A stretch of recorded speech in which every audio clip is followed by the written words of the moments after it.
Humain contre machine, l'affrontement ultime aux échecs.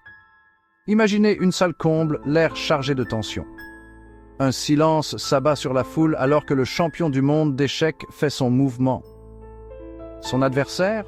Pas un humain, mais une machine. Ce n'est pas de la science-fiction, mais bien la réalité dramatique du combat entre l'humain et l'ordinateur aux échecs. Une bataille pour la suprématie intellectuelle qui captive le monde depuis des décennies. Les échecs, ce jeu ancestral de stratégie et d'intelligence, ont toujours été un terrain d'épreuve pour l'esprit humain. Mais avec l'avènement des ordinateurs, un nouveau joueur est entré en jeu. Un joueur doté d'une puissance de traitement apparemment illimitée et d'une capacité inébranlable à calculer des millions de coups par seconde. Voici l'histoire de cette bataille épique, un voyage à travers l'histoire de la confrontation humain-machine aux échecs, des premiers jours des programmes informatiques rudimentaires à l'essor d'une IA sophistiquée capable de surpasser même les plus grands maîtres humains. Préparez-vous à une exploration fascinante de l'intelligence artificielle, de la nature de l'ingéniosité humaine et de l'avenir de ce jeu intemporel. L'idée d'une machine jouant aux échecs existe depuis des siècles. Au XVIIIe siècle, un automate joueur d'échecs mécanique appelé le Turc a fait le tour de l'Europe, étonnant le public par sa capacité à vaincre des adversaires humains expérimentés.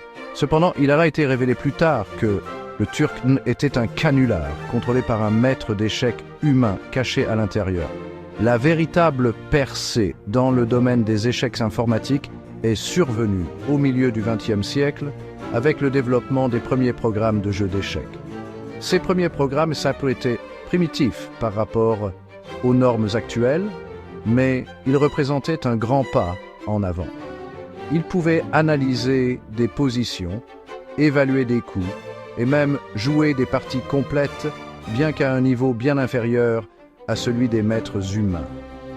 À mesure que la technologie informatique progressait, la force des moteurs d'échecs augmentait également. Des programmes comme MacHack et Cray-Blitz ont émergé, démontrant des améliorations significatives dans la force de jeu. Ces programmes reposaient sur le calcul par force brute, analysant des millions de coups possibles pour déterminer la meilleure ligne de conduite.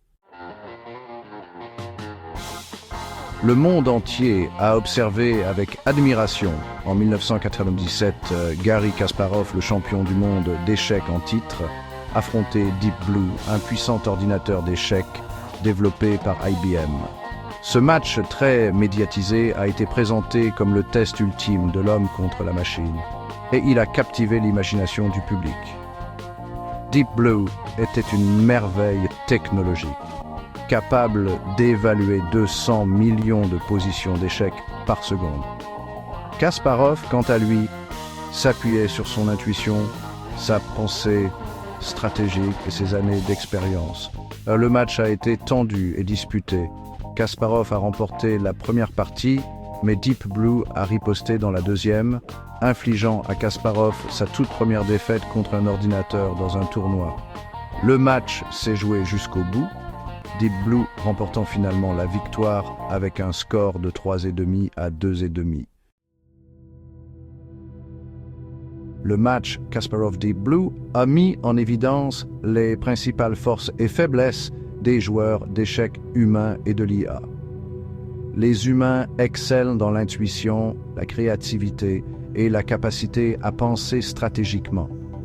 Nous pouvons voir des schémas, anticiper les plans de notre adversaire et proposer des idées nouvelles. L'IA, quant à elle, s'appuie sur sa puissance de calcul et son objectivité. Les moteurs d'échecs sont exempts d'émotions, de fatigue et de la pression de la compétition. Ils peuvent calculer des millions de coups par seconde et évaluer des positions avec une précision remarquable. Cependant, l'IA a aussi ses limites. Les moteurs d'échecs peuvent parfois avoir des difficultés avec des positions qui nécessitent une planification à long terme ou une compréhension des nuances positionnelles subtiles.